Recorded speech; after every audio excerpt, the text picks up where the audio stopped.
It was 2019. I made the decision to quit college and my 9 to 5 job all at once. Many were against my decision because I was literally halfway to finishing my college and getting my degree, but my decision was firm. You've heard about people saying that gut feeling that you have that could potentially save your life or puts you in a better place in the future. That's the gut feeling I had back then. So I quit my job and I dropped out of college. I moved to a new city with a friend to start a startup company together. So long story short, it failed, but then we decided to start an online business. It was Amazon FBA if I'm not mistaken, but it ended up failing again.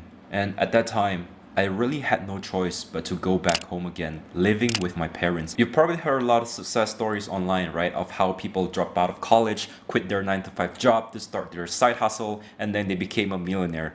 Well, that was not the case for me, all right?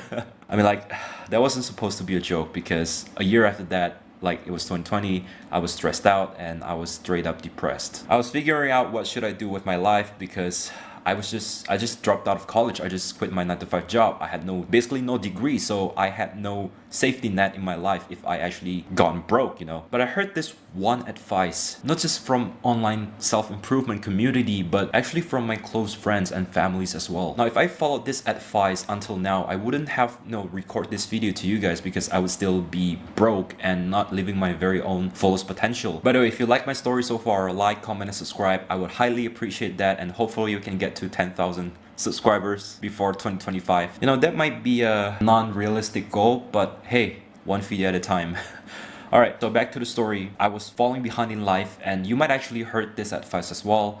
They told you to trust your own journey because everyone's journey is different. So you might share a similar story to mine. You fell down to a rut and you're looking for a way out, right? And you're basically addicted to lots of bad habits like watching dirty videos or video games or alcohol or drugs or stuff like that. Well, some of your friends out there have already started making money, has actually made good progress in their life, and those same people told you that you should trust your very own journey and you should be patient. Look, I took that advice literally when I failed multiple businesses at that point. It was already 2020 and COVID was a thing back then. Now during those time, I was coping. I was stressed out, depressed. I became addicted to video games, watching dirty videos, etc. And you wanna know the truth right now. They told you to trust your own journey when you fall down.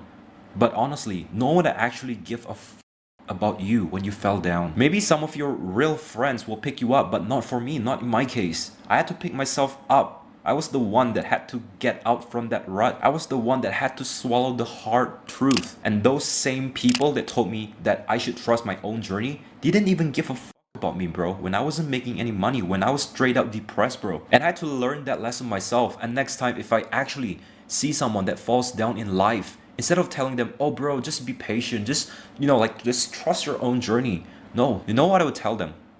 Bro, you better get the fuck up, because the train called life will keep on moving and no one will care if you get left behind in life. I might get a lot of hate from this, but let me ask you a question.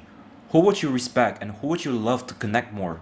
Is it person number one, a multi-millionaire who has built multiple businesses, who is very successful and who has, maxed out all his status in his life? Or second, a beggar that has nothing to do in his life? This is the hard truth that I really had to swallow. And you wouldn't like the answer, right? Because it's the truth. You'll pick person number one. Because this old self-improvement advice has actually become a coping mechanism for people to become lazy, to not take action.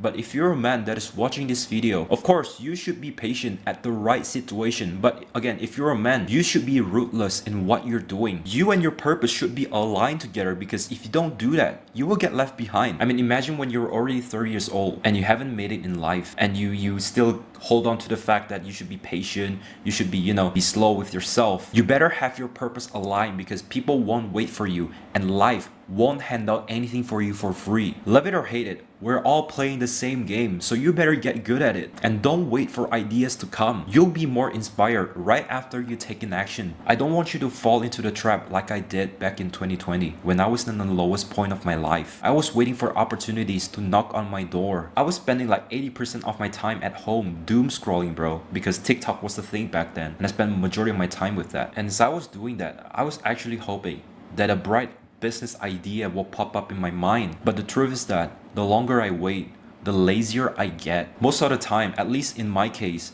The most brilliant idea that I had, it was not in the shower, it was not when I was like pooping or something like that, but it was right after I've taken action. Also, it's quite weird to hear this advice from people saying something like, oh, you know, you should work in a 9 to 5 job first before you start a real business out there, because you need to get some experience before you can start the real thing, you know. But in reality, at least in my case, I learned way more lessons when I was starting my online business than working in a 9 to 5 job for 2 years. They tell you that because honestly, people were hesitant to start any business immediately because they are afraid. They were afraid they might fail, so they cope by working a 9 to 5 job before they think that they can start any business. But most of the time, from what I've saw, from what I've seen from around my circle, I saw my friends telling me that they want to start this business, start this, you know, real estate company or whatever that is, right? And they're still working in that 9 to 5 job, bro. And they're already comfortable. And look, I'm not hating on him or anyone that is working the 9 to 5 job. I absolutely respect people who is doing whatever it takes to provide food on the table. But for people that said that you need to work before you can start that business, it's like saying, oh, I need to test the water first before I could jump in and learn how to swim, you know? Bro, at the end of the day, in order for you to learn how to swim is to actually jump in the water, submerge yourself fully in the water, not by dipping your feet in a playful way and then just flap it around, you know? Submerging yourself in the water, I know it's uncomfortable as fuck, it's cold as fuck, but no lesson is worth more than the lesson you learn when you were under pressure. Now, my final take for this video, I might be too harsh to you guys, but that is the truth of life, bro, that you should know. And like and subscribe, okay? Alright, back to the topic. My final advice is that don't take any advice online, including myself, and use that as a coping mechanism. Because in the real world, I mean, you and I already know that, right? Like, great success comes from people who take action constantly and go through under pressure constantly. And I have to be 100% honest with you guys. Watching my videos is labeled as self-improvement, right? It could be one of the coping mechanisms that you're currently doing. And I really do hope that you're watching this video so that you could learn something new instead of using as a coping mechanism from doing what you're supposed to do in your life right now. But if it's the second reason of why you watch this video, stop watching it right now. Stop watching my video right now, bro. And go do the real work out there. Remember, if you go easy in life, then life will be hard. But if you go hard in life, then life will be easy. Find comfort in discomfort. See you in the next video. Cheers.